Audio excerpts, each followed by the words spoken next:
A partir de este momento, Radio Mundo propone La Hora Global. Desde el Paralelo 35, un enfoque sobre los entretelones de la actualidad internacional. Conducción, Gustavo Calvo. Participan Leo Harari y Ricardo Barbosa. La Hora Global, otra forma de analizar el nuevo desorden mundial. Muy buenas tardes, amigos, bienvenidos al 1170M de vuestro dial, bienvenidos a la tarde de Radio Mundo, bienvenidos a los estudios de Radio Mundo, haciendo esto que hemos dado en llamar La Hora Global.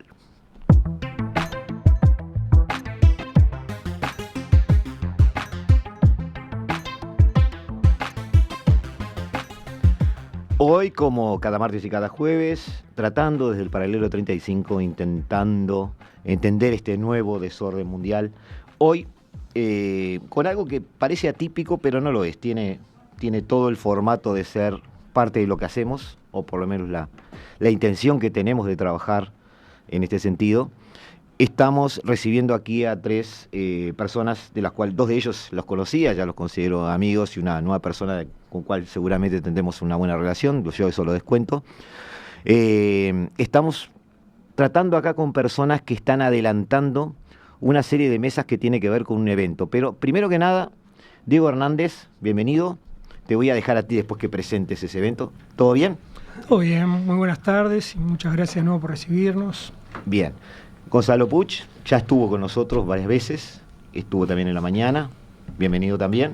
Gracias por la invitación, Gustavo. El agua la tenés, el café va a estar después, no hay problema. Y Marcelo Mondelli, a quien es nuevo para mí, pero por supuesto la bienvenida y que pases bien aquí este ratito que vamos a tratar de sacarle punta al lápiz para entender el nuevo desorden mundial, entre otras cosas. Un gusto estar acá, un placer y gracias por la invitación. Perfecto. Diego, ¿lo presentás tú? ¿Te parece? Estamos hablando de un evento que tiene que ver con Ludelar, que tiene que ver con la Facultad de Ciencias Sociales, que tiene que ver con un departamento específico. Contalo un poquito. Sí, son las jornadas de estudios internacionales que estamos organizando, que van a tener lugar ahora a fin de mes, los días 28 y 29 de abril, a partir de las 3 horas, en la sala de conferencia de la Facultad de Ciencias Sociales. Es un evento organizado por el Programa de Estudios Internacionales, que integramos con Gonzalo, Nicolás Pose, Damián Rodríguez, Hernán Olmedo, no quiero olvidarme de nadie ahora, María Sara Elola, son Wilson varios. Fernández Luzuriaga, pero bueno, varios que han pasado por acá, empecé a nombrar los que ya habían pasado por el programa. Es un evento que va a tener lugar esos días, voy a silenciar, disculpas. Y tenemos varias mesas. La idea es una jornada de estudios internacionales que nucleen, que sirvan para exponer un estado del arte de la producción académica en estudios internacionales, en particular en ámbitos universitarios. Serían fechas 28 y 29 de abril. 28 y 29 de abril a partir de las 3 de la tarde. Tenemos... La idea, ¿cuál es? Invitar a colegas con los cuales tenemos vínculos de otras facultades, de otras universidades también, de la URT, de la Universidad de Montevideo, de la Universidad Católica, y gente de los tres principales ámbitos de investigación en relaciones internacionales en la UDELAR. Esto es la Facultad de Derecho, con la licenciatura en Relaciones Internacionales, la maestría, los distintos ámbitos de desarrollo de la disciplina. Esos puentes, perdona que te interrumpa, ¿sí? Pero para los que nos están escuchando que tienen relación con facultades, esos puentes son importantes, porque normalmente son puentes que se transitan cotidianamente, pero a veces surge la idea de que son como universos separados, ¿no? O sea, lo que es derecho y lo que es ciencias sociales. Sin embargo, sí, hay un estado de arte común en muchos sentidos. Exacto, ¿no? Y estamos permanentemente intentando de eso, ¿no? De construir mayor cooperación académica. Y tenemos varios proyectos conjuntos que esperamos que en algún momento salgan adelante. Y después tenemos cooperación vis a vis con gente con la que trabajamos. Yo he trabajado mucho tiempo con Daniela Guerra en la Red Temática de Medio Ambiente, que es una de las invitadas que tenemos en la Facultad de Derecho. Sé que Nicolás Pose trabaja con Magdalena Vaz, o sea, hay mucha gente que tenemos ahí articulación, lo cual no quita que obviamente haya dificultades que tienen que ver con dos facultades que funcionan diferente, pero que creo que todos tenemos mucho para ganar en la cooperación, y en particular este evento va a ser una oportunidad para eso, ¿no? Para articular, ver las investigaciones que cada uno está haciendo. Eso en relación a las personas. Después me gustaría hablar brevemente en relación a los temas, porque la idea no es que haya mesas sobre como tradicionalmente sucede, regionalismo, política exterior uruguaya, sistema internacional, sino directamente apuntar a mesas redondas en las cuales podamos conversar sobre los temas que marcan la agenda actual de las relaciones internacionales en Uruguay. Yo tengo aquí los títulos, si querés los digo, bueno, así voy apoyando un poco tu intervención. Tengo 2 columnas, 28 de abril y 29 de abril, que es lo que tú me habías mandado, que me había olvidado que lo tenía, Gonzalo, pero ahora lo tengo. Tengo aquí una mesa que dice Acuerdo Transpacífico y Relaciones con Asia, ese es un tema. Tengo una mesa que dice Política de Fronteras en el Uruguay, que ustedes son integrantes de esa mesa. Exacto. Tengo una mesa redonda y presentación del libro El desorden del mundo, la extrema derecha contra el multilateralismo en América Latina. Muy, muy interesante título además. Otra mesa que habla de conflictos actuales en el sistema internacional. Otra mesa, Acuerdo Mercosur-Unión Europea. Y finalmente una conferencia que habla de el Uruguay y sus desafíos en el cambio de contexto internacional a cargo de Gerardo Caetano. Exacto. ¿Vamos bien? Exacto. Eso es lo que se plantea el 28 y el 29 de abril, por lo que veo siempre en horas de la tarde. Sí, es el programa que tenemos confirmado, siempre a partir de las 3 de la tarde, el primer día con la bienvenida, que también va a estar la decana Carmen Midaglia, ofreciendo la bienvenida, y a partir de las 3:30 el miércoles 29. Perfecto. Ahora, todo muy lindo, pero acá se viene a sufrir. Ahora, ustedes son parte de la mesa que tiene que ver con política de fronteras en Uruguay. No vamos a pedir que spoileen nada, Gonzalo, obviamente, nada de spoilers, pero queremos saber, ¿qué se puede decir de eso?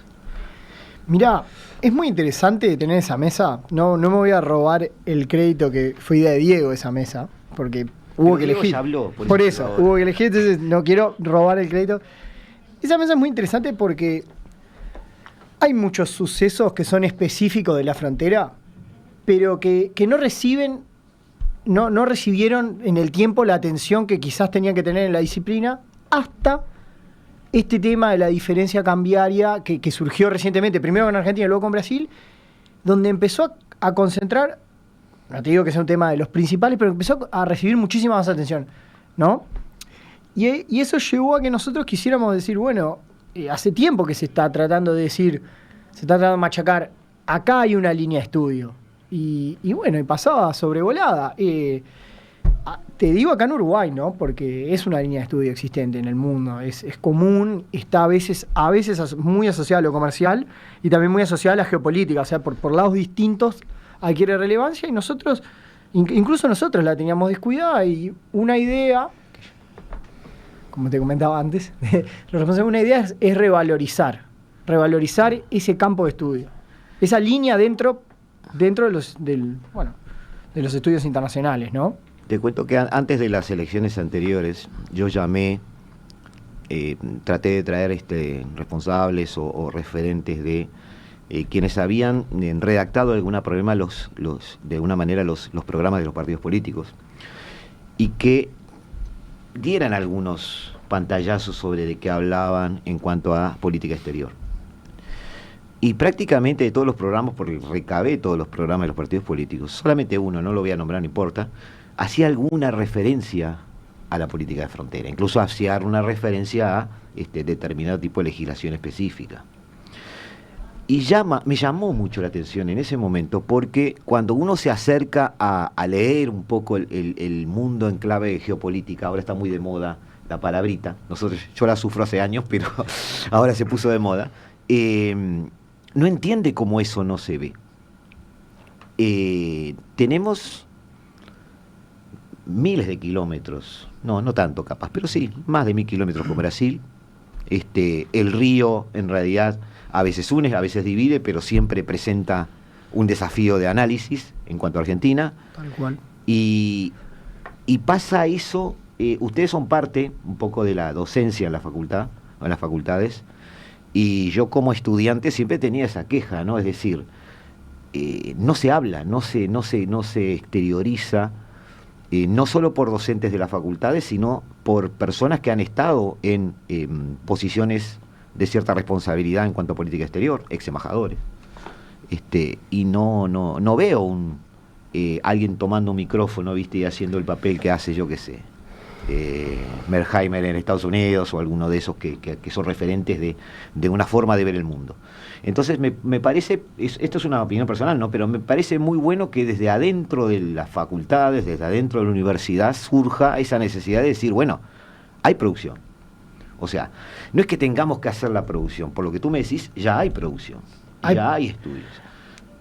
Hay producción, pero es un poco la historia que vos contaste, que yo puedo contarte incluso la historia personal opuesta.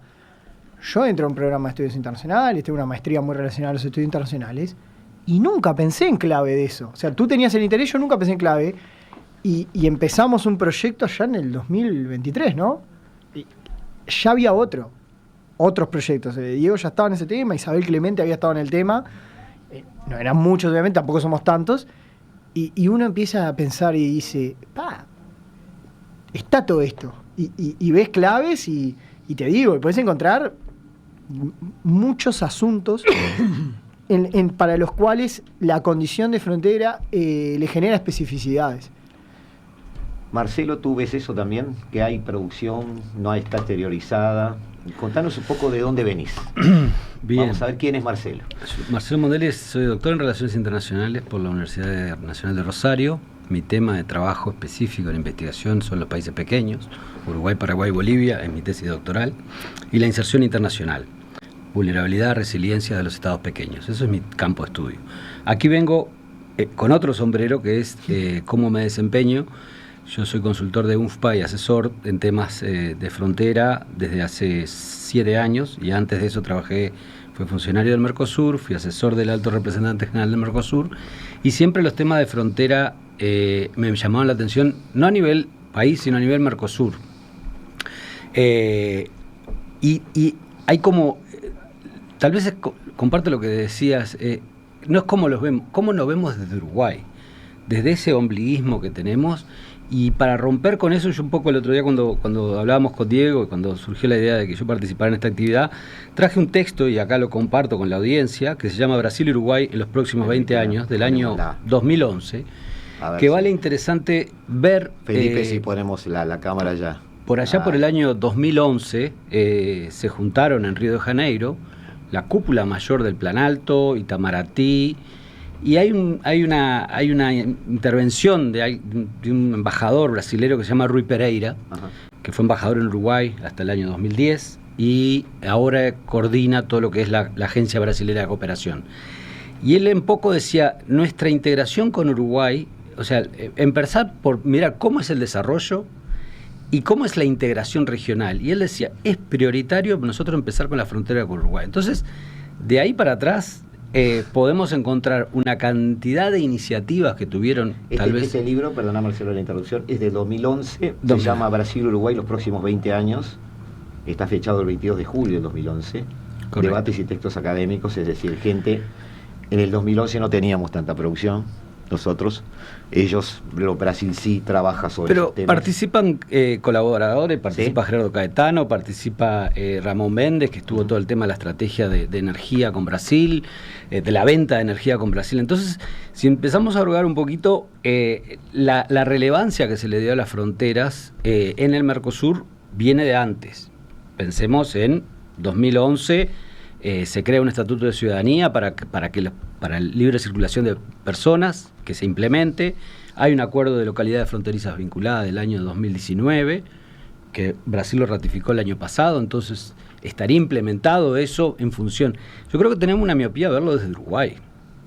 Y eso se traslada a que no está en la agenda política de la Cancillería, no ha estado en los últimos referentes que pone la Dirección de Frontera, con excepción de algunos, fue como el tema que fue pasando y yo creo que es estratégico para Uruguay que aborde este tema de alguna vez, porque hay tenemos 8, en los 1070 kilómetros que tenemos de frontera seca con Brasil, tenemos 8 ciudades que son ciudades gemelas. Entonces, esas ciudades gemelas, y ahí vuelvo a Rui Pereira, que decían, se necesita un planeamiento conjunto, se necesitan servicios de atención en salud conjunta, se necesita una cantidad de cosas que Uruguay sería el más beneficiado de que Aceguá tuviera esos servicios, Rivera Libramento ni que hablar, Artigas Cuaraí, o sea, Y hay iniciativas que ahora el año pasado se reunió, se quiso reactivar la Comisión de Salud Binacional. Entonces yo creo que por algunos momentos entra en la agenda, pero por otros momentos la agenda doméstica no permite eso y lo que está involucrado, yo creo que es el desarrollo del Uruguay. No podemos seguir pensando que no podemos pensar en un desarrollo integral con Brasil en esos 1000 kilómetros, en esas 8 ciudades binacionales. Pero si tú hurgás en esa falta de atención del tema, vamos a llamarlo así, ¿hay una asimetría académica de fondo de que de repente las universidades no pueblan ese tema, no ocupan ese territorio académico, ese estado del arte? ¿O hay una impermeabilidad del sistema político que no está afina a escuchar esos temas? ¿A qué lo atribuiste? ¿Dónde te parece que está faltando esa sintonía? Porque, como tú lo dijiste, yo pienso en políticos que no le dan importancia capaz a esto. O por lo menos no le dan la prioridad que merecería. Entonces uno se empieza a preguntar, bueno, pero ¿por qué? Es decir, hay de repente algunos de estos 4 países que están muy asimétricamente en otro tema. ¿Sabes por qué te pregunto? Hace unos años yo entrevisté a Bataleme, a Juan y a Julio Burman, que es un profesor de geopolítica, argentinos, y les preguntaba sobre la geopolítica de Argentina. Porque yo quería ver un poco estaba muy yo envenenado con Metol Ferré en aquel momento, el librito de él, y que me molestaba mucho que nadie más había escrito sobre eso acá. Y creo que fue Juan que me dijo, mira, dice, en Argentina, desde el general Roca hasta Perón, hubo una visión geopolítica. Después no hay nada, ni siquiera hay hipótesis de conflicto. Entonces, ¿hay en los países esa forma de ver esto de que quizás porque no ha habido grandes guerras territoriales en el área desde la época de la independencia y se considera un continente pacífico, no hay una atención a ver qué pasa con el vecino? Estoy buscando la vuelta de dónde hay un tema de las algo. Asimetrías que a mí me parece que hay que poner relevante. Yo trabajé en la Universidad del Este, en Paraguay. ¿Asimetrías de qué tipo? ¿Económico? En general entre los países grandes y los países pequeños. Los que tienen la responsabilidad de poner el tema ese en la mesa son los pequeños. Y lo vi en Paraguay. Teníamos en la Universidad del Este, yo estaba dando clase en la maestría, y para armar un evento que lo financiaba Itaipú, tampoco había quórum. Entonces no es solamente algo de Uruguay. Y Brasil, para Paraguay, incluso es más estratégico por Itaipú, por la energía, porque tienen una cantidad de temas, y tampoco veías una academia que estuviera aprendida del tema. No sé, al menos esa fue mi experiencia muy breve de vivir unos años en Paraguay, pero creo que es más problema de los pequeños que de los grandes. Porque los pequeños tienen más para ganar en esa relación de asimetría en cuanto hayan, pongamos el caso, un FOSEM que hizo la conexión de saneamiento entre Aceguá y Aceguá. ¿Quién ganó más? Ganó Uruguay, claro. Claramente. Entonces no lo tiro en como, o sea, lo llevaría más a por qué los pequeños, y en este caso Bolivia también, por qué no hay dentro de las universidades mayor énfasis, y dentro del sistema político de darse cuenta que las asimetrías son las que marcan las relaciones con los países grandes. Y somos 3 países pequeños rodeados por 2 grandes. Entonces me parece que la tiro para ahí, ¿no? La tiro como un debe nuestro, claro, que una relación. Y por eso traía una mención de este libro, porque me parecía interesante que allá en el año 2011 está el libro, está el PDF, y hay una cantidad de insumos que tal vez ahora sería bueno plantear. Bueno, ¿qué pasaron estos 20 años? Pasaron 15 años de este libro. Sí, yo la voy a tratar. Entonces hay un poco va por ahí. Diego estaba levantando la mano, el alumno acá. No, creo que en el caso de Uruguay es definitivo el montevideocentrismo, ¿no? La centralidad capitalina, y creo que en ese sentido un antecedente fundamental para mí para pensar la frontera justamente de un punto de vista geopolítico es Reyes Abadía y Meloni, el libro Banda Oriental, Pradera, Frontera, Puerto, que ahí define esta idea, define varias cosas de interés. Define por un lado esta idea de frontera abierta de lo que era la Banda Oriental en esa época en Uruguay con Brasil, y que es algo que hoy sigue permeando y sigue dificultando el establecimiento de políticas para la frontera con Brasil, ¿no? Esa idea lo vimos mucho en la pandemia, ¿no? La dificultad para regular el tránsito de personas, pero lo vemos también con el impacto de la diferencia de precios. Se ve en lingüística con la presencia del DPU, dialecto portugués del Uruguay, en la frontera. Se ve en distintos ámbitos esta característica de una frontera abierta con Brasil que hace que choque mucho más que con Argentina lo que puede ser una frontera pensada desde una razón de Estado, ¿no? Como en riesgo de amenaza, a una frontera pensada... Sí, hay una permeabilidad permanente. Claro, y eso hace que se genere una sociedad fronteriza, transfronteriza, cuyo bienestar muchas veces choca con esta visión de la razón de Estado. Marcelo traía el caso del saneamiento de Aceguá, que creo que es muy, muy interesante, ¿no? Pensar cómo se puede resolver, lo mejor para la sociedad que allí habita es resolver en forma conjunta el saneamiento, pero hay otros elementos como por ejemplo la recolección de residuos, que es imposible hacerlo así, por una cuestión de justamente regulaciones internacionales que no permiten que los residuos pasen de un lado para el otro. Son ejemplos menores, pero así sucede con muchas cosas, ¿no? Que la visión montevideana de la frontera como una razón de Estado, como un interés nacional y la posible amenaza por una invasión históricamente o por el narcotráfico, Sí, o por lo que fuera. Choca con el bienestar de la sociedad que habita la frontera. Eso es algo característico de esa frontera abierta. Muchas veces choca, no siempre, pero muchas veces choca. Y lo otro que tenemos, que tiene que ver con esta visión capitalina, montevideanocéntrica, que también está presente en el libro de Reyes Abadie, es la constitución geopolítica de la banda oriental y posteriormente de Uruguay, que históricamente estaba equilibrada entre los centros, los grandes centros de poder, que eran Montevideo por un lado y las misiones orientales por otro, y cuando perdemos las misiones orientales hay una suerte de amputación geopolítica, digamos, de la banda oriental, que es lo que hace que quede muy desequilibrada la visión geopolítica y muy centrada en Montevideo. Claro, se genera una burbuja ahí, por lo menos visionaria, digamos. Sí, digamos, como que la capacidad de imponer su interés, que muchas veces había del norte, va perdiendo peso. Y en particular el noreste, ¿no? La frontera, porque el litoral siempre ha sido más poderoso económicamente por distintos motivos, ¿no? Desde las inversiones que han podido llegar ahí, ¿no? No sé, ahora lo vemos con el hidrógeno, pero antes lo vimos con las papeleras, antes lo vimos con el frigorífico Anglo, antes lo vimos con Pailana y Paicuero.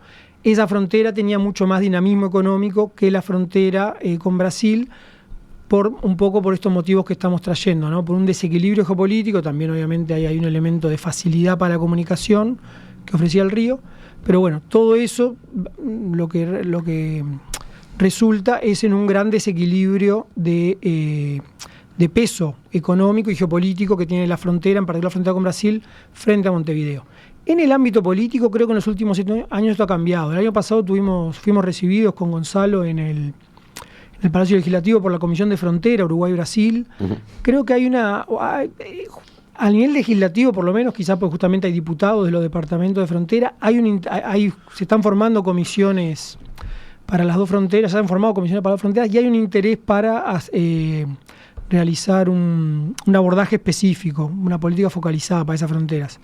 Creo que de repente a nivel de gobierno hay distintos motivos que hace que sea un poco más lento ese procesamiento.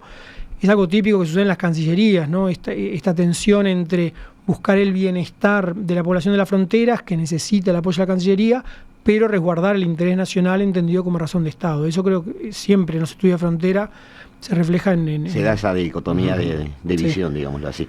Les invito a tener una pequeña pausa de unos 2 minutos, ya volvemos amigos, estamos aquí en el 1170M de vuestro dial, aquí en la tarde de Radio Mundo, aquí en el Paralelo 35, en la Hora Global. La Hora Global. Una mirada al nuevo desorden mundial. Seguimos amigos aquí en la tarde del martes 14 de abril del año 2026, en el 1170M de vuestro dial, en la tarde de Radio Mundo. Juventudes y fronteras en el Mercosur, Juventudes y fronteras en el Mercosur. Me trae, supongo que Marcelo me trae esto. Yo cuando me senté acá ya estaba acá arriba. Invertir en juventudes, la hora es ahora. Todas estas son publicaciones del Fondo de Población de Naciones Unidas. Juventudes y fronteras en el Mercosur. Marcelo, más allá de que las clases políticas de los países pequeños, fue lo que te entendí hasta ahora, tiene un debe, más allá de eso, y más allá de que las fronteras sufren, como decía Diego también, una especie de asimetría en cuanto al tratamiento de sus prioridades,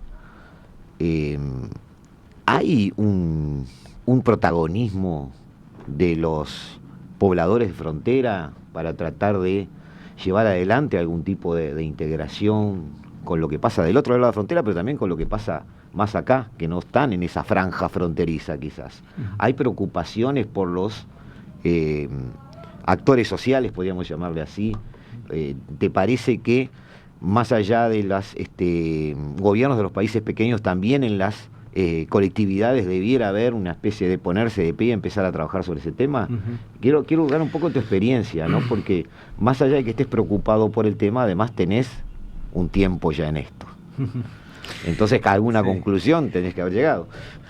Primero voy a hacer una concatenación con lo que decía Diego del tema parlamentario y después vamos derecho a esto, que es en realidad lo que nos tratamos de difundir en todo lo que es abogacía, en todo lo que es generación de conocimiento, en todo lo que es cómo se aborda el tema o cómo se ha abordado en esta alianza que ha existido desde el año 2019 entre el Fondo de Población de Naciones Unidas y el Instituto Social del Mercosur como actor que fue impulsando este proyecto y que ahora continúa con financiamiento de Fonplata. Pero antes de eso porque había un punto que se planteó antes en el Estado parlamentario. Si ustedes se fijan, en el año 2022, un Plan Nacional de Fronteras fue presentado en la Cancillería. Lo presentó el ministro Bustillo con el coordinador residente de Naciones Unidas, Pablo Ruiz Zebra, y el jefe de nuestra oficina, Fernando Filgueira. Ahí se presentó el plan. Si ustedes miran, está el video, ¿no? Poco tiempo después, eso entra al Parlamento y queda como, no sé en qué estado quedó, en una media sanción. Y es bien interesante leer ese proyecto de ley, porque ahí le da un trabajo que había hecho la Dirección de Frontera de Asuntos Limítrofes, había hecho como una consulta a todo el Estado, es decir, cuáles eran las prioridades de eso. Pero por arte de magia, ese documento quedó ahí como en la nada. Entonces la pregunta es, ¿qué pasó con esa iniciativa? Alguien en el Parlamento lo puede mirar y decir, pero esto es, más allá de que el partido político, quién lo haya planteado y en qué circunstancias, es una necesidad que estaba identificando una cantidad de áreas y aristas para trabajar de forma conjunta, y simplemente eso quedó ahí. Entonces, digo, hay un acervo que tal vez merecería, en esto de las comisiones binacionales o como se llame, mirar, porque ahí nosotros le invertimos mucho tiempo en acompañar el proceso, que fue un proceso, nos consta que fue un proceso participativo de todas las partes del Estado, gobiernos locales, para llegar a un documento conjunto, que después puede ser modificable. Entonces, eso es la primera consideración que quería hacer. O sea, hay de dónde rescatar algo. Hay de dónde rescatar algo, y es increíble cómo no apareció más. En épocas de elecciones tampoco se planteó, y recién aparece todo el tema de frontera con los cambios, los temas cambiarios. Entonces ahí nosotros tenemos acumulamos y de repente nos tiramos para atrás y lo perdemos. Pero bueno, lo que quería comentar y un poco lo que vamos a presentar en la jornada, al menos que voy a presentar, que es que se me pidió, es un poco dar la narrativa de esto y contestando la pregunta que tú me hacías, estos actores de frontera. Este proyecto no podía haber salido a la luz sin el apoyo de las universidades de frontera. Identificamos que hay un trabajo transfronterizo de una cantidad de universidades, ya sea en el eje Rivera-Libramento, en la articulación que hay con el CENUR de Rivera, con Universidad de Upampa, Universidad de Río Grande do Sur. O sea, hay ni que hablar la estrategia del bioma Pampa que está llevando adelante la gente de la UTEC, que es interesantísimo, es la primera vez que hay una titulación trinacional. Chicos que viven en esa frontera pueden estudiar en esa frontera y a su vez su titulación vale en Brasil, vale en Uruguay y vale en Argentina. Eso es algo que nadie habla. Entonces hay un punto ahí que a nosotros nos sirvió muchísimo de apoyo, llegar a territorio, todas estas investigaciones. Este proyecto generó más de casi 12 publicaciones, en algunas específicas de esas áreas fronterizas, porque había que tratarlas de forma muy diferente. Voy a empezar por decir cuáles son. Se eligieron las ciudades binacionales que tenían mayor población: Foz de Iguazú, Ciudad del Este; Santa Ana de Libramento, Rivera; Concordia, Salto; y Encarnación, Posadas. Se hicieron análisis regionales, o sea, cómo estaba la parte del fenómeno migratorio. Primero que nada, por el bono demográfico. ¿Por qué era importante darle a los jóvenes entre 15 y 29 años esa ventana de oportunidad que tenemos para invertir en estos jóvenes y entender la trayectoria de vida? Así empezó el proyecto, y de ese proyecto se fueron dando diferentes sinergias en cada uno de los puntos de frontera. también pasó que este proyecto fue atravesado por el COVID. Entonces, muchos de los encuentros que hacíamos para tomar los insumos de los jóvenes, para crear, además de los diagnósticos, crear agendas políticas transfronterizas para jóvenes. Y hoy tenemos unos documentos hermosos en Agenda Binacional Rivera Libramento, hay un caso específico, Agenda Binacional Salto Concordia, hay también una documentación que explora 7 áreas: salud, educación, trabajo, vivienda, o sea, cómo esos jóvenes están viviendo. Y lo interesante de esto es ver que en el común de todas esas áreas es cómo generaron las dinámicas y los centros universitarios como articuladoras o nodos donde los políticos llegaban, los gobernadores locales llegaban para entender y por lo menos sacar diálogos francos, diálogos de entender qué los jóvenes necesitaban. A partir de ahí se hicieron agendas, y uno de los temas más importantes que a nosotros, para redondear esto lo que es, el tema de violencia basada en género, por ejemplo, en Rivera Libramento, fue para nosotros uno de los ejes. Además de todo el tema de salud sexual y reproductiva, que son los temas centrales del fondo. Te iba a consultar eso porque tú estás describiendo, no quiero dejar a Diego y a Gonzalo fuera, digo, pero no, pero claro, me causa mucha curiosidad lo que dice él, entonces me quedo un poco pegado a lo que decís. Una de las cosas que te iba a preguntar es que todo suena muy, muy bien en cuanto a que se elige una especie de paraguas académicos donde trabajar, en ámbitos universitarios, donde todo ayuda, ¿no?, para poder pensar mejor. Pero bajado a tierra, ¿qué cosas concretas son las que pasan en la sociedad cuando se empieza a manejar este otro concepto o esta forma de ocuparse de los temas? Es decir, estamos hablando simplemente de legislación que ampare a ciudadanos de ambos lados de la frontera, estamos hablando ¿de qué? Es decir, lo quiero bajar a tierra para alguien que no esté en un ámbito académico o universitario. Alguien que diga, bueno, empezamos a trabajar sobre estos temas, pero ¿qué voy a ver diferente? Es decir, ¿voy a seguir teniendo la misma distancia con la capital de mi país, capaz? ¿O ya no se trata de eso, sino se trata de hacer las cosas en la región y no tener que ir a buscar las cosas a cientos de kilómetros? Estoy hablando desde el punto de vista de conocimiento, estoy hablando desde el punto de vista de implementar proyectos, incluso de inversiones. Es decir, ¿cómo ves que todo esta forma nueva de pensar, que no es nueva por lo que tú decías, pero es capaz que ocuparse de algo que ya estaba, rascar donde había algo, puede tener algo de futuro mejor? Sí, yo lo pondría, el título sería ¿Cómo construir ciudadanía binacional a partir de servicios binacionales? Ajá. Pensar que esos son espacios privilegiados, lo que se llama las ciudades gemelas, en este caso este proyecto agarró las ciudades más pobladas, es cómo darle respuestas a los ciudadanos en áreas de salud, en áreas de educación, en áreas de recreación, parques comunitarios conjuntos, y a lo que tiene una frontera seca y una frontera con un puente en el medio, es muy diferente cómo abordarlo, porque prácticamente en Rivera del Libramento se habla de iniciativas conjuntas. Un tomógrafo que está en el hospital de Rivera puede servirle a las personas que vienen del Libramento. Ya cuando tenés un puente, como en el caso de Concordia, Salto Concordia o Posadas Encarnación, ahí se generan otro tipo de dinámicas. Entonces lo que tratamos de promover con esto eran 2 cosas. Primero es entender qué es lo que se está invirtiendo en juventud en estos servicios. Cómo están los servicios de un lado y cómo están los servicios del otro. Y nos encontramos, por ejemplo, relaciones asimétricas de lo que se invertía en Concordia, en Posadas, que lo que se invertía en Encarnación, por joven. Entonces tratamos de afinar eso y después hacer una serie de recomendaciones que dijeran, bueno, hay que crear comisiones binacionales conjuntas para atender a la política de jóvenes, hay que hacer espacios de intercambio o ya sea políticas de salud, en el caso de, por ejemplo, el caso nuestro es tratar todos los temas de abusos, salud sexual reproductiva, violencia basada en género, para hacer estrategias comunes, porque el joven que está de un lado o del otro de la frontera sufre las mismas consecuencias. Entonces hay un poco, eso fue lo que impulsó este proyecto y que ahora lo que quiere es como salir de la fase de diagnóstico y empezar a entender que hay que hacer una batería de acciones. Y esto es un poco como una hoja de ruta que puede ser perfectible, pero lo diferente de esto es que tiene la voz de los jóvenes de esas fronteras que dicen, nosotros queremos esto. No es el que va de la capital a hacer un diagnóstico sobre un tema de frontera.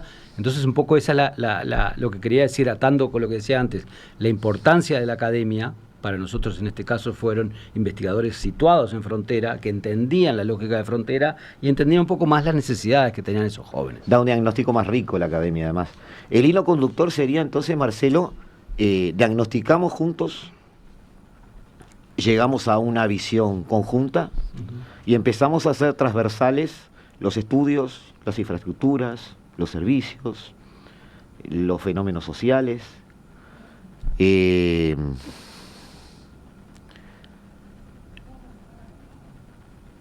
¿Hay una resistencia ahí del nacionalismo o no está tan presente? Yo creo que te lo pregunto desde Montevideo, no, obviamente. Yo creo que las juventudes están esperando eso, ¿sí? Están esperando que eso esté... Primero porque hay un fenómeno que pasó, que la pandemia cortó. Donde se vio más fue en los lugares con puente, ¿no? O sea, el que coordinaba programas conjuntos de, por ejemplo, temas deportivos entre Salto y Concordia, pasó 2 años y medio que no cruzó el puente. Claro. Entonces ahí ya había un tejido incipiente y eso de repente se congeló. Entonces retomar todo eso, incluso tenemos el privilegio de tener Salto Grande, por ejemplo, que tendría que ser un dinamizador de esos espacios y esos servicios comunes, pero muy diferente en otras fronteras, y en el caso de, por ejemplo, Encarnación Posadas, que se da otra dinámica, es como esa necesidad de, no es el rivalismo anti-argentino del paraguayo, no, necesitamos servicios. Necesitamos servicios. Claro, pero en el buen sentido de la palabra. Por eso te preguntaba, el truco o lo que tú estás diciendo es, bueno, hay una manera de verlo donde todo se vuelve transversal. La infraestructura, la logística, los servicios, y ahí viene lo que dijo Diego, pero está el viento en contra nacionalista, antiargentino en algunos casos, esa preocupación de decir, bueno, diluimos tanto las líneas fronterizas que al final hay entidades que se pierden o están en peligro de perderse. No estoy diciendo que eso suceda, pero estoy diciendo que eso es un pensamiento que asalta al político. Sí. Y a veces el político cree que hay un hilo entre eso y el voto. Tú, ya trabajando en el terreno, ves que todo eso es posible. Si no, no estarías trabajando en esto. Es que las juventudes, una vez que se plantean esos espacios, tuvimos talleres, por ejemplo, de 100, 120 jóvenes que venían de Libramento, cruzaban a la UTEC y se hacían esos espacios. Y venían jóvenes de Rivera y se entraban a una UTEC y decían, bueno, es la primera vez que entré acá. Por ejemplo, una joven de Tranqueras, sí, que estaba mirando a Montevideo, pero decía, pero yo tengo acá. Entonces uno empieza a partir del tema de salud, el tema de educación, el tema laboral, o sea, el tema del primer empleo laboral, todas esas oportunidades que faltan en la frontera. Entonces, es tratar a la frontera de una forma diferente a cómo se tratan muchos de los problemas. Eso como primer parte del análisis. Y lo segundo es, una vez que ellos sienten que hay lo del bilingüismo con Brasil, es fantástico, que se integran automáticamente jóvenes que a veces ni se entienden entre ellos, pero cuando se desplegaron, en este caso hicimos talleres, ellos sentían que eran parte de la integración. Entonces yo creo que, no sé, desde el Fondo de Población se apunta a que al resto no los podemos cambiar. El que tiene el chauvinismo, el que es antinacionalista, pero a los jóvenes habría que darles esas herramientas, por lo menos que ellos vean que hay un mundo que se puede integrar con la frontera. ¿Tú no detectaste que hubiera en ese camino posible contradicciones con políticas nacionales de los estados? No. ¿Pudiera haber puntos de fricción? ¿O estás tan metido en lo cotidiano que en realidad eso no importa? No llegan a la frontera. Ahí está, esa es la pregunta. Vamos a por ahí, no llegan a la frontera. Los servicios de atención, no importa el color político, digo, porque o sea, pasó una pandemia, pasaron muchas cosas. La mentalidad de pensar la integración desde las fronteras es uno de los males que ha acaciado el Mercosur y que hicimos, es una integración basada en capitales. Entonces, el Estado no llega a cubrir eso. Entonces, cualquier incidencia que haya de pensarlo transfronterizamente, esas acciones binacionales, son muy bien recibidas. Al menos esa es la experiencia que nosotros tenemos. Voy a acelerar ahora el corte porque así tenemos un final un poquito más largo y ya podemos expresarse, sobre todo Diego y Gonzalo, que están escuchando atentamente como yo ahora, pero les debo un poquito la palabra. Ya volvemos, amigos, 11:70 de vuestro dial. Esta es la tarde de Radio Mundo haciendo La Hora Global. Estás escuchando La Hora Global. 60 minutos para analizar el nuevo desorden mundial. nuevo desorden mundial, amigos, que estamos intentando siempre ver. Hoy en particular hablando de dónde está insertado Uruguay, ¿no? Uruguay está insertado más que en un continente, en una región muy particular que tiene muchísimas ventajas a favor, pero que parece que ninguna cuaja, ¿no? Es decir, no hay avances cuando el viento siempre está a favor nuestro. Incluso muchas veces yo me he planteado si no estamos cerrando en los términos, si estamos hablando de integración, cuando en realidad habría que hablar de una posible complementación, pero no integración. Está en debate eso, lo he escuchado en debate muchas veces. Integración capaz que es más de lo que necesitamos o más de lo que merecemos, también podría debatirse eso. Pero me interesa mucho estas mesas de este proyecto que el 28 y 29 de abril va a suceder en Ciencias Sociales, porque se toca mucho de esos temas por personas que están estudiándolos, no por comunicadores, sino personas que están estudiando esos temas, que además están trabajando en esos temas, en lugares donde la academia uruguaya en particular ha estado, me parece a mí, pido disculpas si estoy equivocado, muy encerrada en sí mismo, dando clases, pero no tratando de explicarle al mundo cómo ve las cosas. Y me parece que eso es muy valioso, lo digo porque hay docentes acá también, y la idea que tengo es un poco esa, que no debería ser así, capaz que ustedes están de acuerdo o no. Hablo mucho, Marcelo, y vas a seguir hablando, no te preocupes. Ahora terminamos contigo bien. Pero, Gonzalo, tú trabajaste sobre un tema particular. Mira, te voy a retomar lo último que decís, de la falta de contacto, ¿no?, de la academia con el resto de las personas. Nosotros, dos proyectos que tenemos, yo te voy a hablar de uno. Recogés el guante, me gusta. Voy a recoger el guante. Dos proyectos que tenemos de frontera son en el marco de los espacios de formación integral. Sí. Que es la famosa tercera pata del Audelar, y por lejos la menos financiada y la menos todo privilegiada, que es la extensión. Y la extensión es justamente el contacto de la universidad, no solo con sus estudiantes, obviamente, pues la enseñanza, la investigación también, sino el contacto de la universidad con la sociedad civil, con cualquier actor de la sociedad civil y con la gente en general, puede ser prensa, sindicatos, comerciantes, lo que sea, ¿no? Tiene que haber un mínimo de organización para entablar el contacto. Nosotros, en este marco de la priorización o la valorización de lo que es la condición de frontera en el marco de los estudios internacionales, de las relaciones internacionales, tenemos un proyecto ya, bueno, ahora estamos viendo a ver si sale de nuevo, que ya tiene 2 ediciones, en el marco del curso del Taller de Política Internacional, que lo damos en el CENUR sede Salto, enfocándonos, ¿no?, en este tema. Trabajamos ahí con, obviamente, nosotros que somos de la Facultad de Ciencias Sociales, como también en el curso que damos en el CENUR, con estudiantes, sí, con estudiantes de varias licenciaturas del CENUR, y trabajamos con el resto, ¿no?, problemáticas. En este caso empezamos con la diferencia de precios, que, como yo te decía, fue lo que hablamos al principio, es algo que de repente adquiere un montón de notoriedad, primero en Argentina, luego en Brasil, luego una vez que adquiere en Brasil, la parte de Argentina se acuerda y le dice, pará que acá, también un poquito inflando cuánto era. Nosotros trabajamos la primera edición, que fuimos menos ambiciosos, con el PCNT, con la mesa departamental, ¿no? Sí. Justamente escapamos ese centralismo, no trabajamos Sí, en clave regional. Trabajamos con la mesa departamental de Salto. Y en la segunda edición trabajamos también, porque esto los atañía. La primera no nos animábamos a tan ambicioso, con el Centro Comercial e Industrial de Salto, que es una organización nuclea comerciantes que se mueve muchísimo en Salto. Es una frontera distinta a la que describió Marcelo, ¿no? Exactamente. Empezamos a incluir estudiantes de turismo, porque encontramos en la primera edición que el turismo surgía por todos lados, como un problema. Y bueno, nosotros vamos aprendiendo.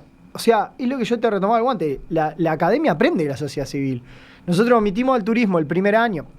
También, no te olvides que somos 3 personas, haciéndolo con una financiación que es nula, es muy baja, pero bueno, lo llevamos adelante, aprovechamos el curso, hicimos un montón, que eso hay que acreditarlo a Diego, un montón de ingeniería para maximizar recursos con el curso. Y bueno, encontramos que el turismo era se sentía muy comprometido, ¿no? Que que requería atención. Incluimos la licenciatura en turismo. ¿Está presentando el turismo como un desafío o casi un problema cuando desde acá lo vemos, en cuanto al litoral, por ejemplo, como una especie de gran ventaja o algo que... Hoy, pero no es tan así, entonces. El turismo, no te olvides que esto lo hicimos en 2023, Sí. 2024, la pandemia obviamente, el turismo corre, nosotros lo excluimos la primera porque la pandemia lo afectó, sea frontera, sea Montevideo, sea lo que sea.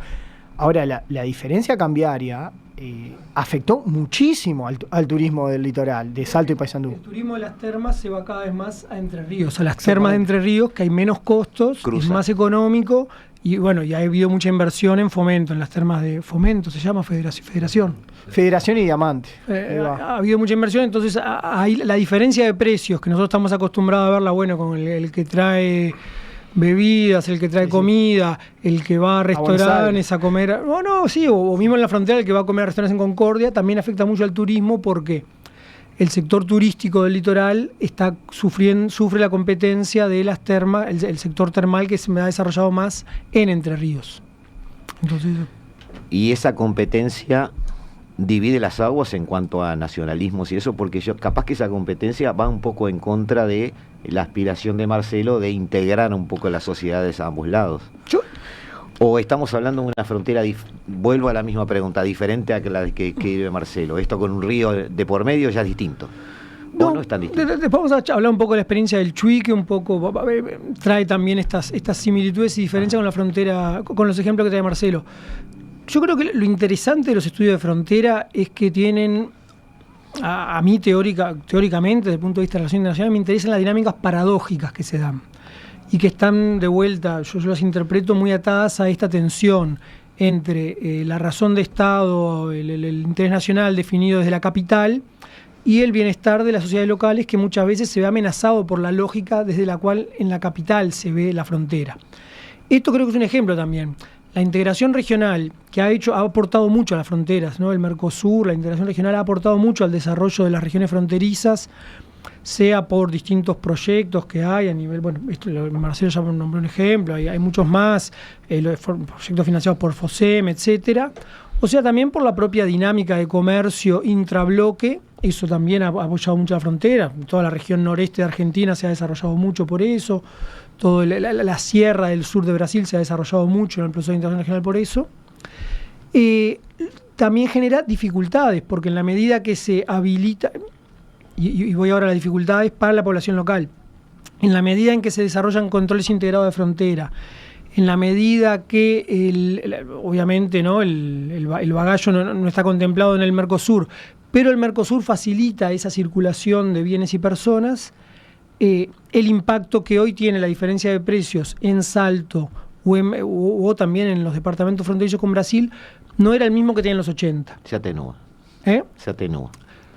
Hoy es mayor, ¿no? Hoy es mayor. Hoy es mayor. Porque hay control interno de fronteras, es mucho más fácil. Es mucho más fácil traer y no vemos las campañas que había contra el contrabando en la década de los 80, ¿no? Vos supongo que te acordás igual que yo. Sí, claro. 85, 90, ya no vemos que hay más.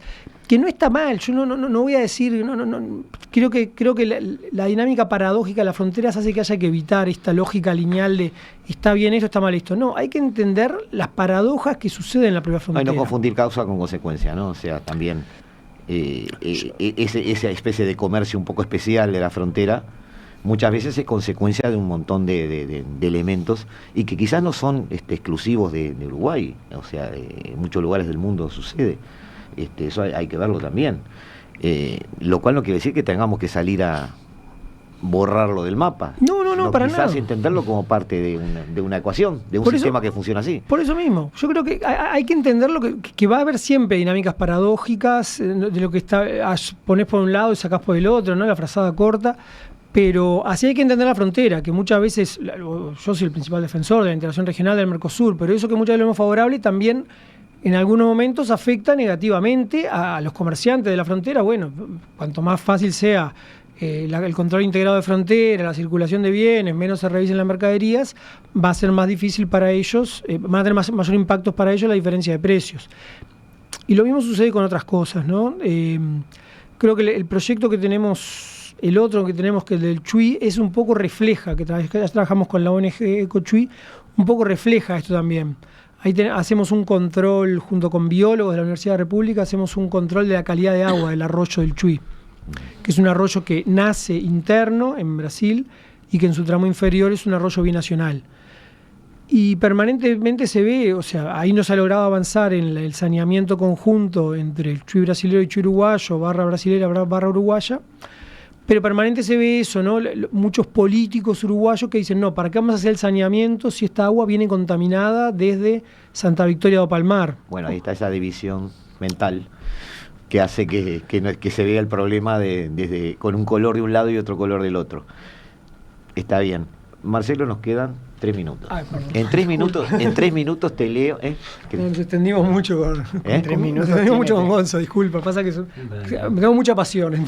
No queda, no, pero bárbaro, bárbaro. Pero yo tengo el deber de avisar que el tiempo es oro también en radio. En 3 minutos, Álvaro me escribe: estimado Gustavo, la frontera ya es brasilera, los brasileros son dueños de campos, frigoríficos, arroceras, etcétera.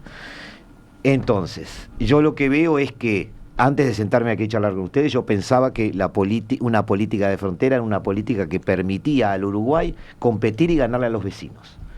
Ahora los escucho y parece que la política de frontera es una política que permite integrarme a los vecinos y trabajar juntos. Por lo que la logística, la infraestructura, aquellos aspectos económicos que haya que encarar, no digo que se encaren conjuntamente, pero con una coordinación y quizás viendo un poco el entramado social como un todo, no como algo dividido. ¿Es así, Marcelo? Sí, si uno lo mira desde la economía política, o sea, es grandes conglomerados que el capital es transnacional, tiene su poder. Uruguay tiene un país pequeño que hay conglomerados, si lo miramos por eso, el sistema cárnico, nadie compite con Brasil. Pero yo creo que el foco está en otro lado, y el foco es qué calidad de servicios le damos a los ciudadanos de esas ciudades binacionales. Y en eso me parece que se juega el partido. Y Uruguay tiene muchos beneficios para darle mejores desarrollo a esos jóvenes que están creciendo en la frontera. Hay una cantidad de universidades de frontera del lado brasileño que tienen cupos para estudiantes uruguayos y no los conocen. Ah, mira. Los jóvenes uruguayos tienen que venir a Montevideo. ¿Por qué? Pero si lo tienen a 50 kilómetros tal vez, y eso nos pasó, salió en todas las investigaciones, desde Cerro Largo, o sea, universidades de primera calidad del otro lado de la frontera, que el desconocimiento es tan grande que no hay ni siquiera para pensarlo. Entonces yo creo que hay que seguir apostando que si hay una política binacional de salud, como se planteó el año pasado cuando se juntó la ministra de Salud con el ministro de Padilla de Brasil, decir, bueno, va a haber un beneficio porque Brasil, esa parte del sur de Brasil es la parte olvidada también. Entonces sus ciudadanos, en la medida que hay pequeñas contribuciones para dar servicios conjuntos, me parece que es un win-win para Uruguay. Desde la perspectiva del país pequeño, no tenemos otra cosa que integrarnos más allá y darle buenos servicios a esas ciudades. ¿Cuánto cambió Aceguá con el tema del proyecto FOSEM? Indudablemente cambió. Entonces me parece que hay mucho de cómo lo miramos nosotros, es decir, en algunas cosas vamos a perder igual, porque el capital es transnacional y nos va a tomar algunas industrias que no las vamos a poder controlar, pero en las otras cosas, donde hay política pública, donde hay énfasis para llegar y para dar un servicio de calidad, igual que en Montevideo, igual que en Pando o igual que en Aceguá, bueno, apostemos por eso. Lo que estás diciendo lo decís para cualquier frontera, no estás torciendo la balanza hacia Brasil. Porque eso parece ser un debate también. No, tenemos que apostar a todo. Lo digo con las fronteras con Argentina también, en sistemas de educación, o sea, en todo lo que se da en Salto Concordia. Es un nodo ahí que hay muchísimas cosas para ganar para los ciudadanos de Salto, que algunos servicios no los tienen. Y no lo miro más allá de lo comercial, y yo lo miro desde una integralidad de servicios. 15 horas, amigos, en el paralelo 35 llegamos al final. Marcelo, lo lamento. El 28 de abril esta mesa, después del café, dice acá, corte para el café, así que a las 17:30, ¿dónde?